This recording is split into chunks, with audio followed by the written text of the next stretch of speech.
შუადღემშვიდობის მეგობრებო, მოგესალმებით.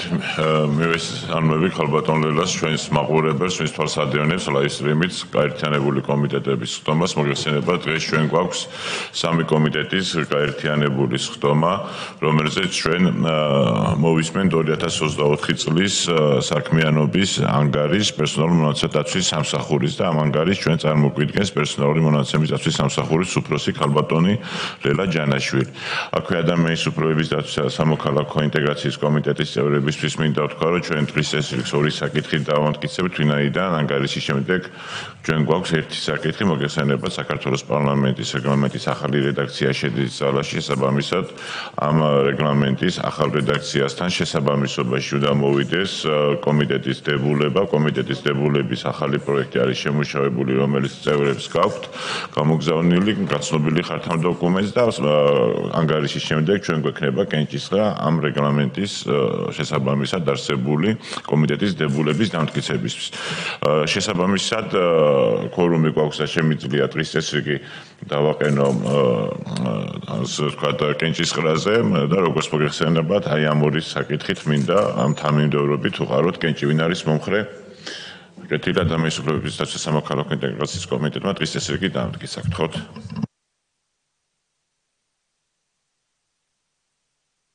მოგესალმებით, მეგობრებო.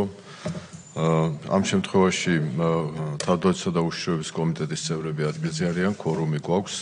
ჩვენ ხარს დაუჭერთ წარმოდგენილ დღის წესრიგს, რომელიც ეხება პერსონალური მონაცემთა დაცვის სამსახურის მიერ წარმოდგენილ საქმიანობის ანგარიშს. გთხოვთ დამიდასტუროთ, ვინ არის მომხრე. მადლობა. მოგესალმებით, კოლეგებო, მივესალმები. დამცრე საზოგადოებას, ქალბატონო და მოგესალმებით და თქვენს გუნდს იურიდიულ საკითხთა კომიტეტსაც მხოლოდ ერთი საკითხი გვაქვს, დღის წესრიგი გათვალისწინებული, გთხოვთ რომ დავამტკიცოთ წარმოდგენილი დღის წესრიგი იურიდიულ კომიტეტის წევრებმა. მადლობთ, შეგვიძლია დავიწყოთ უკვე. კეთილი, მაშინ ქალბატონ ლელას მინდა ვთხოვოთ წარმოგვიდგინოს პერსონალური მონაცემთა დაცვის სამსახურის მიერ წარმოდგენილი პერსონალური მონაცემთა დაცვის სამსახურის 2024 წლის საქმიანობის ანგარიში საქართველოში მონაცემთა დაცვის მდგომარეობის ფარული საგამოძიებო მოქმედებების ჩატარებისა და ელექტრონული კომუნიკაციის მაიდენტიფიცირებელ მონაცემთა ცენტრალურ ბანკში განხორციელებული აქტივობების კონტროლის შესახებ. აქვე მინდა შევთანხმდეთ ქალბატონო ლელა, რეგლამენტი დაახლოებით 15 წუთი რო იყოს, 5 წუთის დამატების შესაძლებლობით. დიდი მადლობა. პატიცემულო თავმჯდომარეებო, პატიცემულო პარლამენტის წევრებო, მოგესალმებით. მაქვს პატივი წარმოგიდგინოთ პერსონალურ მონაცემთა დაცვის სამსახურის 2024 წლის საქმიანობის ანგარიში საქართველოში პერსონალურ მონაცემთა დაცვის მდგომარეობის, ფარული საგამოძიებო მოქმედებებისა და ელექტრონული კომუნიკაციის მაიდენტიფიცირებელ მონაცემთა ცენტრალურ ბანკში განხორციელებული აქტივობების კონტროლის შესახებ. უპირველესად სურს აღნიშნო, რომ 2024 წელი განსაკუთრებული გახლდათ პერსონალურ მონაცემთა დაცვის ქართული სამართლის განვითარებისათვის, რადგანაც 2023 წელს მოგეხსენებათ საქართველოს პარლამენტის მიერ მიღებული იქნა კანონი პერსონალურ მონაცემთა დაცვის შესახებ, რომელიც ძალაში შევიდა 2024 წლის 1 მარტიდან და სრულად ამოქმედდა 2024 წლის 1 ივნისიდან. კანონი, რომლის მიზანით გახლავთ პერსონალური მონაცემების დამუშავებისას ადამიანის ძირითადი უფლებების და თავისუფლებების, პირადი და ოჯახური ცხოვრების, პირადი სივრცისა და კომუნიკაციის ხელშეუხებლობის უფლების დაცვა, ითვალისწინებს მონაცემთა სუბიექტის უფლებებისა და თავისუფლებების დაცვის და მისი გარანტიის განსაკუთრებულ მექანიზმებს და ამავე დროს პერსონალურ მონაცემთა დაცვის საზრდამხედველო ორგანოს აღჭურვას განსაკუთრებული უფლებამოსილებებით, რაც წინა კანონით არ იყო გათვალისწინებული. და რაც მთავარია, იგი სრულად შეესაბამება ევროპის პერსონალურ მონაცემთა დაცვის ზოგად რეგულაციას. ამასთან სურს აღნიშნო, რომ წარმოდგენილ ანგარიში დანართის სახით თან ერთვის პერსონალურ მონაცემთა დაცვის კანონისა და ევროპის მონაცემთა დაცვის ძირითადი რეგულაციის შესაბამისობის აქტი აქტი, რომელიც ჩვენი სამსახურის მიერ იქნა მომზადებული. წარმოდგენილი ანგარიში შედგება 4 თავისაგან და 3 დანართისაგან და ყურადღება გამახვილებულია კანონით გათვალისწინებულ მნიშვნელოვანეს სიახლეებზე, რომელიც პერსონალურ მონაცემთა დაცვის ქართული სამართლისათვის მნიშვნელოვან სიახლეს წარმოადგენს.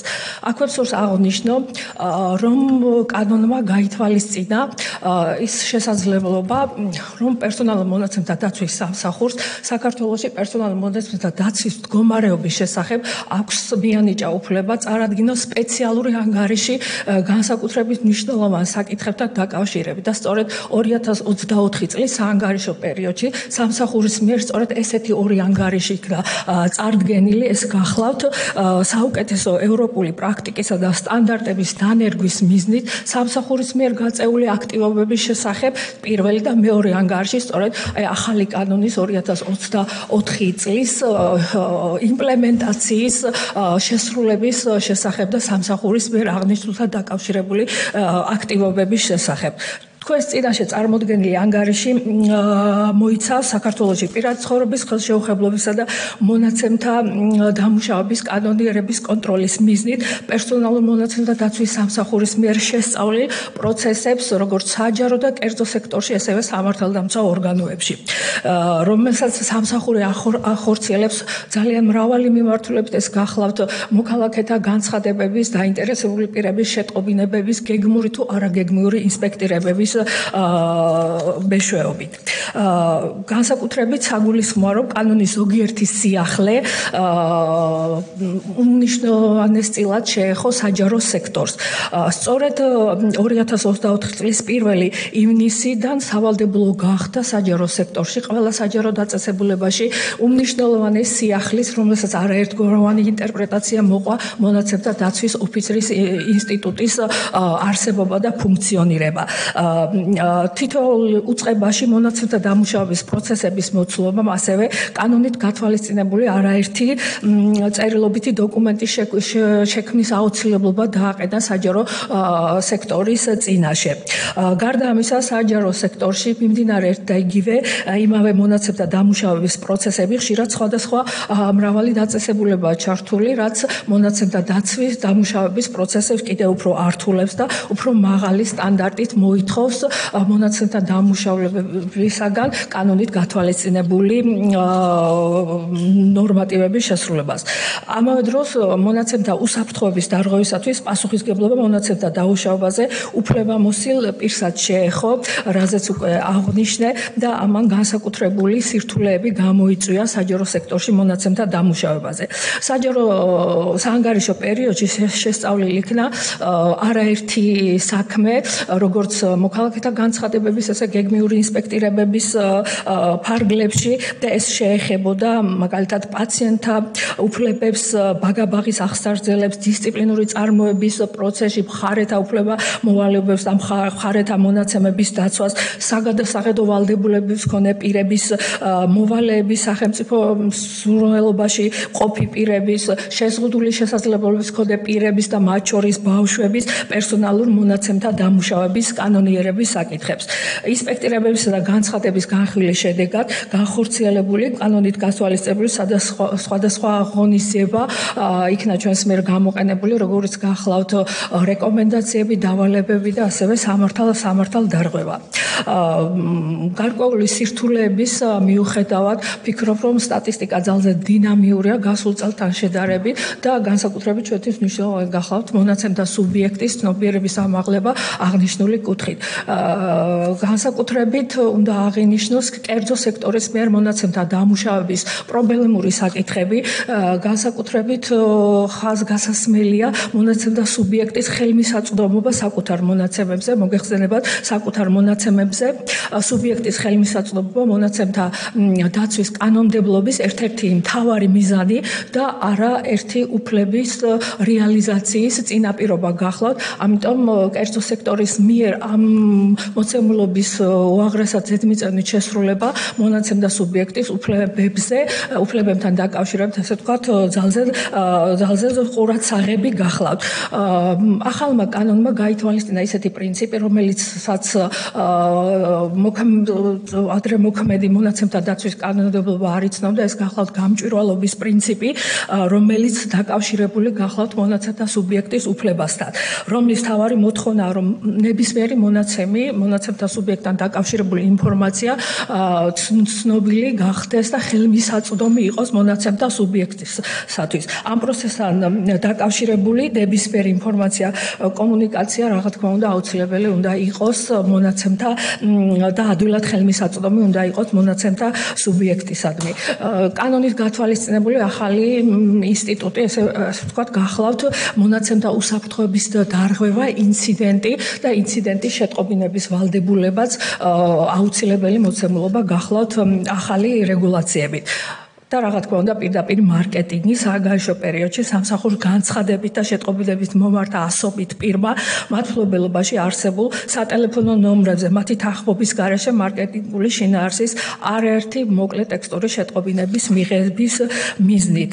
სამსახურის მიერ გატარებული იქნა მართლაც რომ უაღრესად შრომატევადი და დიდი სამუშაო აღნიშნული მიმართულებით, რათა კანონის ეს ნორმა აღსრულებული იყო და მხოლოდ სტატისტიკურ მონაცემს მოგაწოდეთ პირდაპირ მარკეტინგთან დაკავშირებით 2024 წელს შემოსული იქნა 600-მდე განცხადება შეტყობინება, სულ ჩატარდა ყველა განცხადება და შეტყობინება შესწავლილი იქნა სამსახურის მიერ და აკუმულაციის პირობებში 45 ადგილზე შესწავლა განხორციელდა, ადმინისტრაციული პასუხისმგებლობა დაეკისრა 165 პირს, გაფრთხილება 11-ს, ჯარიმა 154-ს და საერთოდ ჯარიმის საერთო ოდენობა შეადგინა 300,000 ლარი.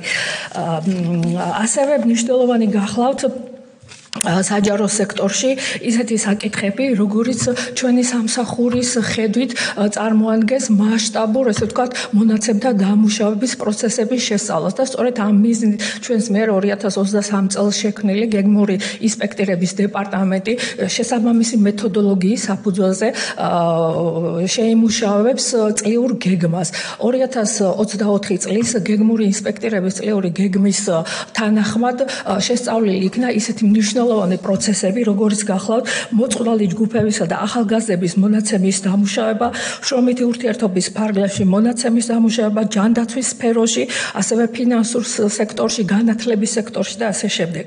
განსაკუთრებით მნიშვნელოვანი გახლავთ სამართალდამცავი ორგანოების მიერ პერსონალურ მონაცემთა დამუშავების კანონიერების შესწავლის პროცესი ჩვენს მიერ, როგორც მოგეხსენება სამართალდამცავი ორგანოების საპოლიციო და პრევენციული ღონისძიების ჩატარებისას, გამოძიების, სისხლის სამართლებრივი დევნის და სასჯელის აღსრულების, საზოგადოებრივი უსაფრთხოების წინააღმდეგ მიმართული საფრთხეებისგან თავის დაცვისა და პრევენციის მიზნით განსაზღვრული საქმიანობისა და მათზე დაკისრებული ფუნქციების შესასრულებლად ამუშავებენ განსაკუთრებით დიდი მოცულობით პერსონალურ მონაცემებს. შესაბამისად, ძალზედ მნიშვნელოვანია დადგენილი იქნეს ზღვრული სამართლიანი ბალანსი პირადი ცხოვრების ხელშეუხებლობის უფლებასა და საზოგადოებრივი უსაფრთხოების ინტერესს შორის. სამართალდამცავი ორგანოების საქმიანობაში უცვლელად გათვალისწინებული აღნიშნული ბალანსის დადგენა, რათა არ შეფერხდეს სამართალწარმოების პროცესი ერთი მხრივ და მეორე მხრივ, რა თქმა უნდა, უზრუნველყოფილი იქნეს აღნიშნულ სექტორში პერსონალურ მონაცემთა კანონის შესაბამისად დამუშავება. მოქალაქეთა განცხადებებისა და შეწყობინებების საფუძველზე, ასევე გეგმური ინსპექტირების საფუძველზე არაერთი პროცესი, მონაცემთა დამუშავების პროცესი იქნა შესწავლილი სამართალდამცავ ორგანოებში, რაც დეტალურად არის გადმოცემული და ასახული ანგარიში. რაც შეეხება სამსახურის უმთავრეს ფუნქციას, ერთ-ერთ უმთავრეს ფუნქციას, როგორც გახლავთ ფარულის საგამოძიებო მოქმედებებისა და ელექტრონული კომუნიკაციის, მაიდენტიფიცირებელ მონაცემთა ცენტრალურ ბანკში განხორციელებული აქტივობების კონტროლი სამსახური მუდმივ რეჟიმში კონტროლის ელექტრონული და კონტროლის სპეციალური ელექტრონული სისტემით აკვირდება ფარული საგამოძიებო მოქმედებებისა და ფარული მიყურადების და გეოლოკაციის რეალურ დროში განსაზღვრის მიმდინარეობას ჩვენ ამას ვახორციელებთ სამართლის დადგენილებისა და გამომძიების პროკურორის დადგენილებისა და სასამართლოს განჩინებების მეშვეობით და ჩვენ ამ მონაცემებს ვუდარებთ ერთმანეთს და სამსახურს აქვს შეჩერების მექანიზმი, როდესაც აღნიშნულ პროცესებში გარკვეული უზუსტობა იქნება შემჩნეული. სწორედ სტატისტიკურ მონაცემს მოვიშველიებ 92 ფაქტზე იქნა გამოყენებული შეჩერების მექანიზმი სამსახურის მიერ. დეტალური სტატისტიკა ფარული საგამოძიებო მოქმედებების შესახებ ასევე ანგარიშს თან ერთვის. განსაკუთრებით მნიშვნელოვანი გახლავთ მონაცემთა დაცვის კულტურის ამაღლება როგორც სექტორულად, ასევე თვით მონაცემთა სუბიექტებში და აღნიშნული კუთხით სამსახური ძალზედ მნიშვნელოვან ცნობიერებას დამაღლებაზე დამყარებულ არაერთ საქმიანობას ახორციელებთ. აქტივობები, რომლებიც სამსახურმა საზოგადოების ცნობიერების ამაღლების მიზნით განახორციელა საანგარიშო პერიოდში, შეიძლება ითქვას, რომ ძალზედ მნიშვნელოვანი გახლავთ იმდენად რამდენადაც ჩვენს მიერ ჩაწერილი იქნა 20 პოდკასტი, 9 ვიდეორგოლი, ამასთან ერთი გრაფიკული ვიდეორგოლი პერსონალურ მონაცემთა დაცვის უმნიშვნელოვანეს საკითხებზე და ამასთან მინდა აღვნიშნო, რომ ყველა აღნიშნული მასალა ადაპტირებულია შეზღუდული შესაძლებლობის მქონე პირებთან, რომელიც ყველა ეს მასალა ხელმისაწვდომია ჩვენს ოფიციალურ ვებგვერდსა და სოციალური ქსელის მეშვეობით. სამსახურმა ესევე ახალი კანონით გათვალისწინებულ სიახლეებთან დააკავშირებით შექმნა ახალი ვებგვერდი, რომელიც ადაპტირებულია სწორედ იმ მნიშვნელოვან სიახლეებზე, რომელსაც კანონი შეიცავს. სურს რამოდენიმე სტატისტიკური მონაცემი მოგახსენოთ და შევადარო 2023 წლის მონაცემს, კერძოდ მონაცემთა დამუშავების კანონიერების კონტროლის სტატისტიკა ძალზე საყურადღებოა, რადგან საანგარიშო პერიოდში სამსახურმა ჯამურად მიიღო 1662 განცხადება შეტყობინება, მათგან 52%, ანუ 863 განცხადება მიემართებოდა მონაცემთა დამუშავებას კერძო ორგანიზაციების მიერ, 8%, ანუ 157 საჯარო უწყებებში მონაცემთა დამუშავებას, ხოლო 2%, ანუ 36 განცხადება შეტყობინება სამართალდამცავი ორგანოების მიერ მონაცემთა დამუშავებას. აღსანიშნავია, რომ 2023 წელთან შედარებით სტატისტიკური მონაცემი ძალიან მნიშვნელოვნად არის თითქმის გაორმაგებულია და ამას დეტალური ინფორმაცია ამის შესახებ არის წარმოდგენილი ანგარიში. განსაკუთრებით უნდა აღვნიშნოთ სამსახურის მიერ საკონსულტაციო ფორმატის განხორციელება. მინდა პატიცემლო დეპუტატებო, მინდა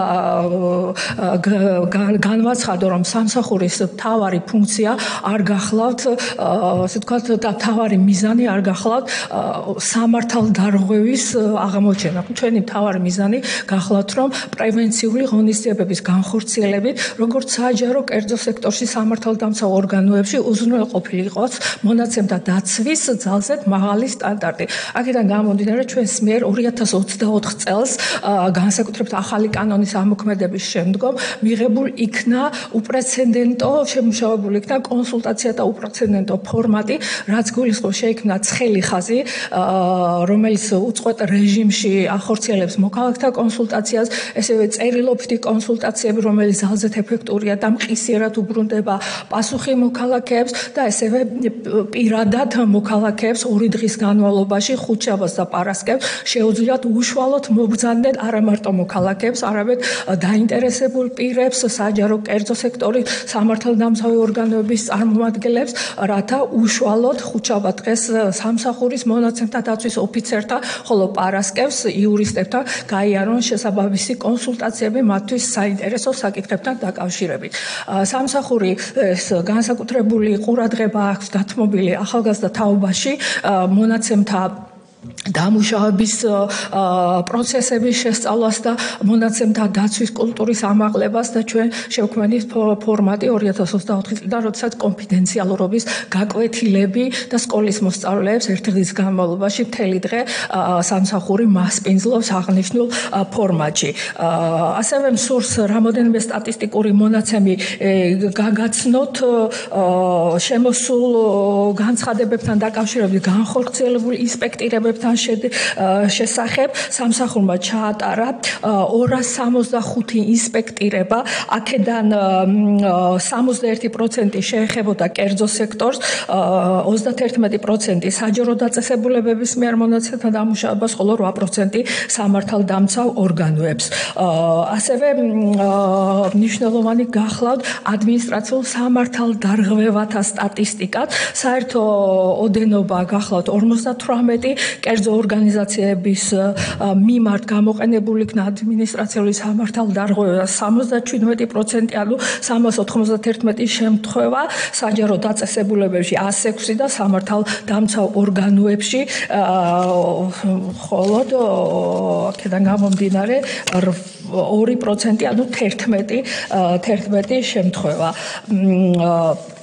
მსურს ბოლოს გაცნობოთ ადამიანის უსაფრთხოების თანამედროვე კონცეფციის, საერთაშორისო სამართლებრივი სტანდარტის, თანამედროვე ტენდენციებისა და სამსახურის საქმიანობის ანალიზის შედეგად 2024 წელს ჩვენ შევიმუშავეთ სამსახურის განვითარების გრძელვადიანი სტრატეგია, რომელიც მოიცავს 2025-2028 წლების სამოქმედო გეგმას. ჩვენ უკვე დავიწყეთ აღნიშნული სტრატეგიის განხორციელება, რომლის უმთავრესი მიმართულებები გახლავთ საზოგადოებაში პერსონალურ მონაცემთა დაცვის კულტურისა და ცნობიერების ამაღლება, საზოგადოების ინფორმირებულება პერსონალურ მონაცემთა მათ მონაცემების დაცვის საშუალებების შესახებ, პრევენციული მექანიზმების გაძლიერება და პრევენციული მექანიზმების ეფექტიანი გამოყენება. ასევე პერსონალურ მონაცემთა დაცვის სამსახურის უწყვეტი ინსტიტუციური განვითარება, რაც ჩვენთვის ძალზედ მნიშვნელოვანი გახლავთ, რაც მოიცავს ევროკავშირის წევრი სახელმწიფოებისა და სხვადასხვა ქვეყნის პერსონალურ მონაცემთა დაცვის საზნამხედო ორგანოებთან, ევროკავშირის დარგობრივ ინსტიტუციებთან და საერთაშორისო ორგანიზაციებთან თანამშრომლობის გაფართოება, საუკეთესო ევროპული და საერთაშორისო პრაქტიკის დანერგვას ჩვენს ყოველდღიურ საქმიანობაში. და ბოლოს ვისარგებლებ შემთხვევით და მადლობას გადავხდი პერსონალურ მონაცემთა სამსახურის თითოეულ თანამშრომელს, ჩემს მოადგილეებს, დეპარტამენტის უფროსებს, პროფესიონალთა გამორჩეულ გუნდს, მათ მიერ ყოველდღიური საქმიანობისათვის, მათი დაუღალავი შრომისთვის, რათა ქვეყანაში მონაცემთა დაცვა განხორციელდეს ძალზედ მაღალი სტანდარტის შესაბამისად. დიდი მადლობა. დიდი მადლობა ქალბატონო ლელა, მეც ვისარგებლებ შემთხვევით და შევერთდები თქვენს მადლობას პერსონალურ მონაცემთა დაცვის სამსახურის შემადგენლობის მიმართ. ნამდვილად ძალიან საინტერესო და მნიშვნელოვანი საქმე არის გაწეული, რაც აი ამ საკმაოდ სკვილყდიან ციგნში, თქვენს ანგარიშში ნათლად ჩანს და თქვენს წარმოადგენთ დღეს როგორც პარლამენტის, ასევე საზოგადოების წინაშე. პარლამენტის წევრებს მიმართავ კითხვების დასმის ამ პოზიციების გამოთქმის სურვილი თუ არის, გთხოვთ ბატონო ზვიად. მოგესალმებით, დიდი მადლობა, ნამდვილად საინტერესო თემაა და ძალიან საინტერესო მოხსენებაც. წარმატებებს გისურვებთ თქვენ და თქვენს გუნდს მთლიანად. თქვენი სამსახურის მთავარი პრიორიტეტი არის როგორც გამოვლენა დანაშაულის, ასევე პრევენცია. მე ამ მიმართულებით მაქვს ორი კითხვა. 2020 ანგარიში გაქვთ მითითებული, რომ 24 წლის არჩევნებში იყო გარკვეული დარღვევები, რომელზეც თქვენ რეაგირებაც მოახდინეთ, გარკვეული პარტიების მხრიდან იყო ახლა ეს რაღაც დარღვევები მითითებული. და იმ ფონზე, როდესაც ჩვენ ხედავთ თუ როგორი სპეკულაციები მიდის არჩევნებთან დაკავშირებით დარღვევებზე, მაინტერესებს წელს 4 ოქტომბრის არჩევნებისთვის რა ნაბიჯებს დგავთ, რომ რაც შეიძლება ესეთი დარღვევები აღარ იყოს და ზოგადად მინიმალურ დონეზე იყოს დარღვევები დაფიქსირებული. ეს ერთი და მეორე რა თქმა უნდა, ყველა სფეროში არის ეს მნიშვნელოვანი ესეთი გამოვლინებები, დანაშაულებების, მაგრამ დამეთანხმებით, რომ ყველაზე სენსიტიური არის არასრულ წლოვნებში. და მაინტერესებს ამ მიმართულებით თუ თანამშრომლობთ სკოლებთან იმისთვის, რომ ცნობიერება იქნას გაზრდილი როგორც ბავშვებში, ასევე თვითონ სკოლის მასწავლებლებს შორის. დიდი მადლობა. სხვა კითხვებიც ხომ არ არის, რომ დავაგროვოთ უპრიანი იქნება. ბატონო ლადო. მადლობა. თქვენი ნებართვით ბატონი ზვიადის კითხვას გავაგრძელებ. თქვენ სამსახურში არჩევნების თარიღთან დაკავშირებით რაც ითქვა 26 ოქტომბრის არჩევნების პასუხისმგებლობაში რაიმე განცხადება რომელიმე მოქალაქეს რომ მისი პირადი მონაცემები იქნა დაუშვად არასწორად დამუშავებული განსაკუთრებით საუბარი იმაზე რომ ვინმეს პირადო სონწობა ჩამოართვეს ვინმეს მაგურად მიცათ ასეთი ფაქტი ყოფილა ან ხელხაზიან განცხადებით. მადლობა. ქალბატონ პრეტას ქონდა კითხვა. მოგესალმებით ქალბატონ ლელას, ძალიან საინტერესო და ინფორმაციული არის ანგარიში, წარმოდგენილი ანგარიში. მე სხვა მიმართულებით დავსვამ კითხვაც, თქვენს აღნიშნეთ საანგარიშო პერიოდში 600-მდე განცხადება არის შემოსული მოქალაქეების მხრიდან, რომლებიც აღნიშნავენ, რომ პირად მობილურ ნომერზე არის შემოსული სხვადასხვა ტიპის სარეკლამო განცხადებები და შემოთავაზებები.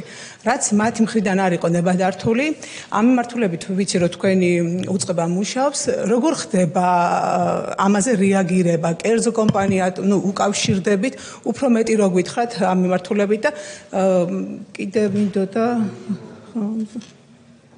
ეს იყო მოკლედ სხვა კითხვები არ გვაქვს როგორც ჩანს მე მექნება ერთი კითხვა ქალბატონო ლელამ სათხედა თქვენ სამსახურის თავარ გამოწვევებს და მაგალითად აი ამ გამოწვევების ფარგლებში როგორ ხედავთ თანამშრომლობის გაღრმავებას რომელიმე საკითხი თუ არის ესეთი თუ მიგაჩნიათ საქართველოს პარლამენტთან. მადლობა. კითხვები ამოწურული არის და შეგვიძლია პასუხის ნაწილზე გადავიდეთ. დიახ. უღრმესი მადლობა პატივცემულო დეპუტატებო კითხვებისთვის. ბატონო ზვიად, თქვენს კითხვასთან დაკავშირებით სურს აღნიშნო, რომ 2024 წლის საპარლამენტო არჩევნებთან დაკავშირებით სამსახურმა არაერთი სახელმწიფო რეკომენდაცია შეიმუშავა, რომელიც განთავსებული იყო ჩვენს ოფიციალურ ვებგვერდებზე და ფართო საზოგადოებას ეცნობა ამის შესახებ. ასევე ჩვენს მიერ გავრცელებული იქნა არაერთი განცხადება მოგეხსენებათ საარჩევნო პროცესი მოიცავს ამომრჩეველთა ჩვენ ენაზე რომ თქვა მონაცემთა სუბიექტებთან მუშაობის პროცედურას რომელიც შეიძლება გადაიზარდოს პირდაპირ მარკეტინგში. ამიტომ ახალი კანონით პოლიტიკური აქტივობა რომელიც პოლიტიკური პარტიები აცნობებენ მონაცემთა სუბიექტებს შეიძლება გავიდეს პირდაპირ მარკეტინგის ნორმატიულ ჩარჩოში.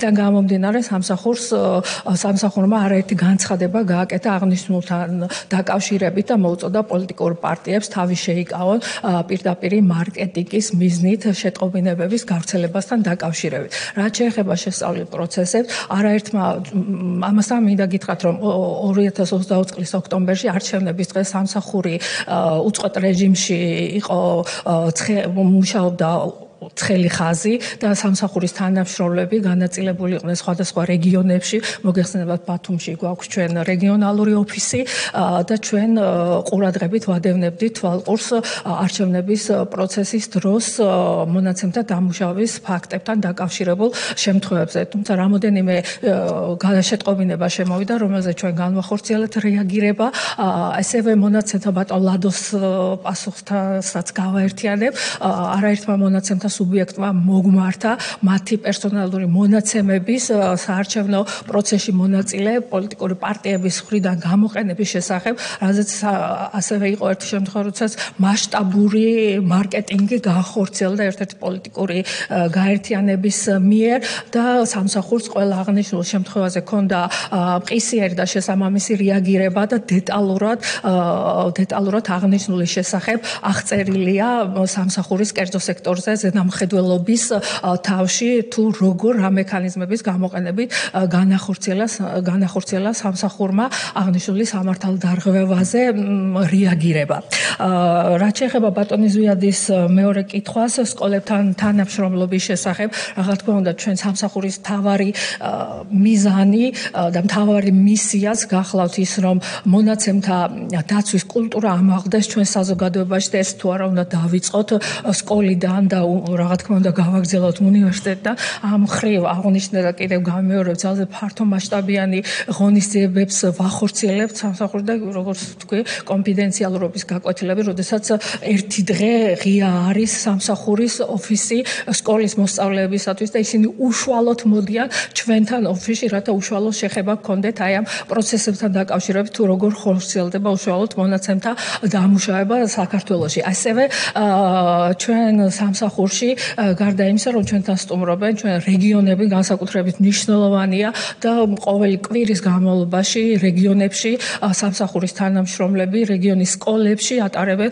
აღნიშნულ შემთხვევებს. განსაკუთრებით მნიშვნელოვანი გახლავთ ეთნიკური უმცირესობები, რეგიონები და ამ კუთხით ჩვენ მათ ენაზე, ჩვენი სომხურენოვანი და აზერბაიჯანენოვანი თანამშრომლები ეთნიკური უმცირესობების ენაზე შესაბამის სკოლებში ატარებენ გასვლით შეხვედრას მონაცემთა დამუშავების საკითხებთან დაკავშირებით. ანუ ჩვენთვის ეს მიმართულება ძალზე მნიშვნელოვანია და დიდი მადლობა აღნიშნული კითხვისთვის.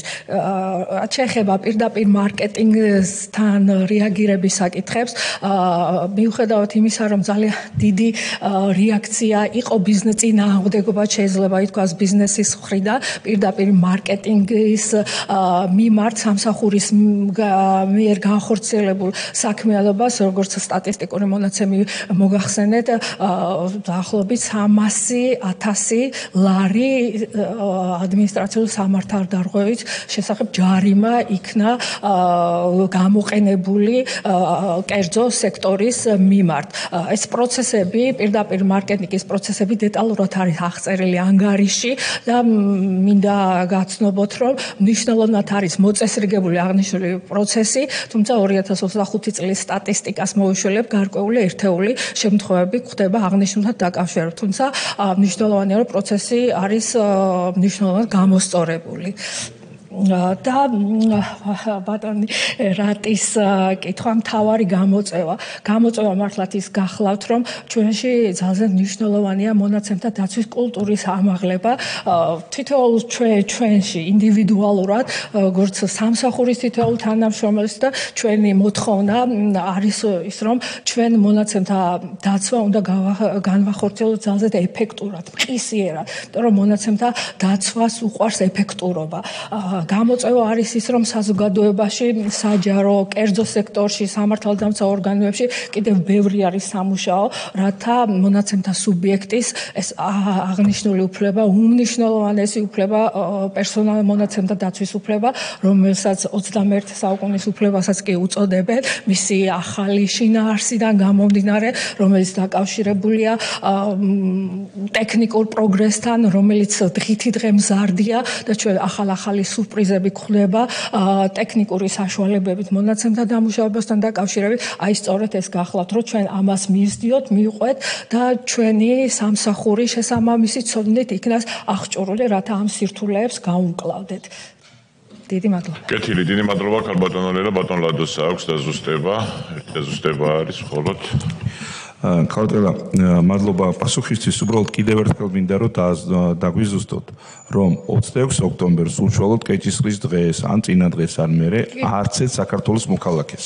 თქვენთვის არ მოუმართავთ, რომ ვინმე მას პირადობის მოწობა გამოართვა, ჩამოართვა ან მივიდა კეჭისყრის დღეს და აღმოჩნდა რომ ის ნაცვლად ვინმეს ასე ვთქვათ ხმა ქონდა მიცემული. მხოლოდ და მხოლოდ პირადობის მოწობაზე მინდა რომ დამიზუსტოთ პასუხი. მადლობა. დიახ, იყო ესეთი შემთხვევები, რომელიც პროცესი აღწერილი არის ანგარიში. იყო თუ არ ვცდები 3 ესეთი შემთხვევა და შესაბამისი პოლიტიკური პარტიების ამართალ დარღვევად იქნა ცნობილი. ბატონო, 3, როცა უშუალოდ მონაცემთა სუბიექტმა მოგუმართა. ჩვენ მონაცემთა სუბიექტმა თუ არ მოგუმართა, ისე ჩავტოლეო, რომ pirადობა ჩამოართვეს თუ უბრალოდ პარტიებს ჰქონდათ მისი პირადი ნომერი დაუშვათ და შესაძლებელი არ ამის გამოიყენა. მისი პირადი ხო, მაგრამ ისო ვინმე ჩამოართვა პირადობა და ამის გამო თქმა ვერ მიცა და ასე შემდეგ, ამაზე ხო, ამის დაზუსტება მითხრა. მადლობა. კეთილი ბატონო არჩილ თქვენ სურდათ. დიახ, ამ საკითხის დაზუსტება მინდა და მეც გავბატონო. რაც ბატონმა ლადომაც იკითხა, რომ თქვენს მიერ გამოვლენილი 3 შემთხვევა ეხებოდა არა ჩამორთმეულ პირადობებს, როგორც ზოგიერთი პოლიტიკოსი ამბობს, თურმე 10,000-ობით იყო ესეთი ადამიანების რაოდენობა, მაგრამ მე ვერ მივაკვლიეთ უბრალოდ 10,000 უბრალოდ თან სახალხო დამცველიც ამბობდა ზუსტად აბსოლუტურად სწორად. რომ მაშინ 10,000-ობით სამარშრუტო ტაქსი იყო საჭირო ამდენი ადამიანის გადასაყვანად სხვადასხვა საარჩევნო უბანზე და ვერ მოვიკვლიეთ 10,000-ობით და 100,000-ობით 300,000 ადამიანი ვერ ვიპოვეთ. უბრალოდ რომელიცაც ჩამოართვეს პირად ნომრები და თქვენ შემთხვევაში თქვენათაც საუბრობთ ეს არის რომ ადამიანები უთითებდნენ რომ მათი პირადი მონაცემები გამოყენებული იყო სხვადასხვა პარტიის მიერ და რაში გამოიხატებოდა ეს პირადი მონაცემების გამოყენება?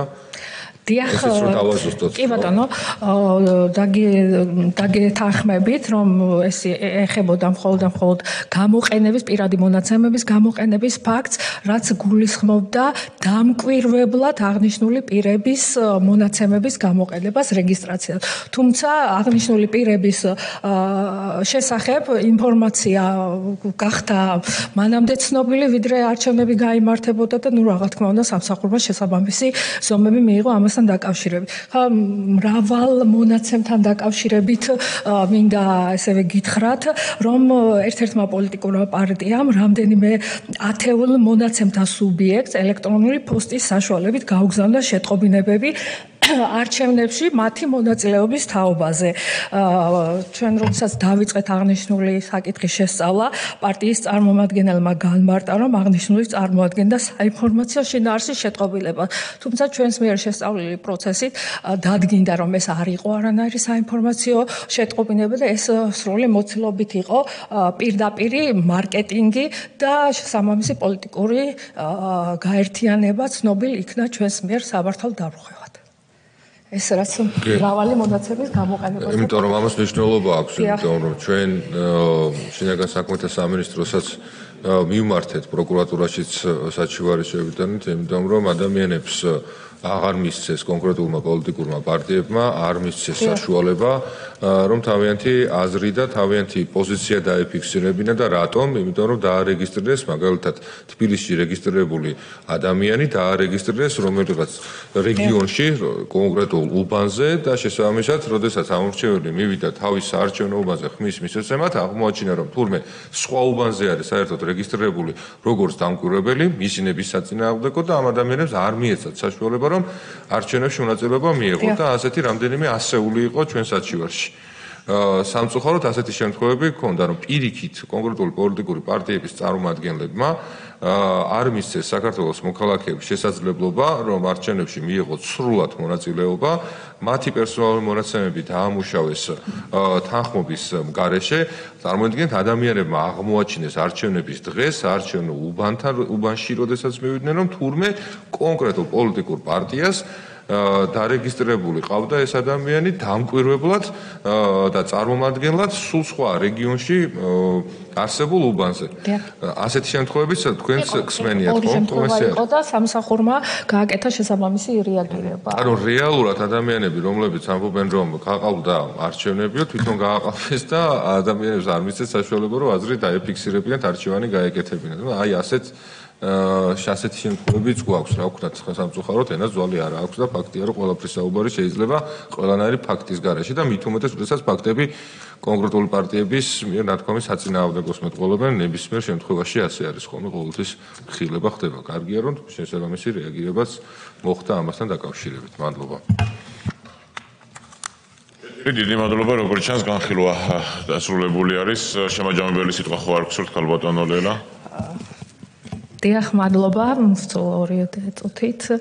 უღრმესი მადლობა მინდა გადაგიხადოთ ამ შესაძლებლობისთვის, რომ მოვისმინეთ ეს უმნიშვნელოვანესი გამოწვევრად საქართველოს პერსონალურ მონაცემთა დაცვის კანონმდებლობის აღსრულებას და მონაცემთა დაცვის საზემხედველო ორგანოს მანდატს შეეხება. მინდა დაგარწმუნოთ, რომ ჩვენი თანამშრომლები დაუღალავად მუშაობთ იმისათვის, რომ მონაცემთა დაცვა საქართველოში შეესაბამებოდეს იმ მაღალ სტანდარტს, რომელსაც იმსახურებენ ჩვენი ქვეყნის თითოეული მოქალაქე და ჩვენი ქვეყანა. დიდი მადლობა. კეთილი, კიდევ ერთხელ დიდი მადლობა ქალბატონო ლელა თქვენ და სრულიად თქვენს აპარატის თანამშრომლებს გაწეული საქმიანობისათვის და ძალიან საინტერესო ანგარიშისათვის.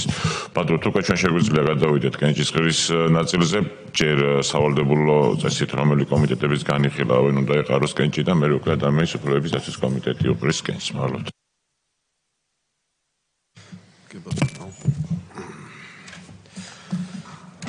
დიდი მადლობა ქალბატონ ლელას, მართლაც საინტერესოდ იყო წარმოდგენილი პერსონალური მონაცემთა ანგარიში 2024 წლის. მე მინდა გისურვოთ წარმატებები თქვენ და თქვენ გუნდს და მადლობა ამ საქმიანობისთვის, საკმაოდ შრომატევადია და საკმაოდ მოცულობითი ის ანგარიში, რომელიც დღეს თქვენ წარმოადგენთ. უყაროთ კენჭი ხო? კი ბატონო, თავდაცვისა და უშუალობის კომიტეტს ვთხოვთ, რომ პერსონალურ მონაცემთა დაცვის სამსახურის მიერ წარმოდგენილი 2024 წლის ანგარიში შევაფასოთ დადებითად, ვინ არის მომხრე. მადლობა, ერთხმად ღებულია.